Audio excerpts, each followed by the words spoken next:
السلام عليكم ورحمة الله وبركاته، مساكم الله بالخير حبايبي. أحييكم اليوم من برج الوليد بن طلال،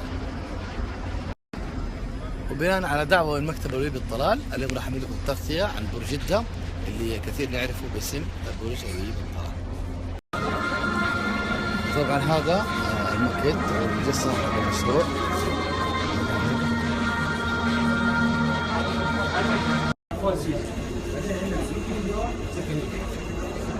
طبعا المصمم يكون مسؤول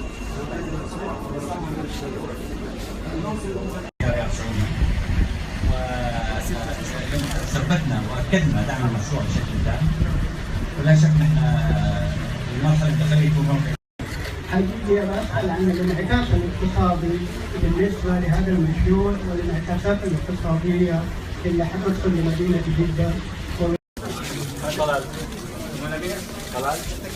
منور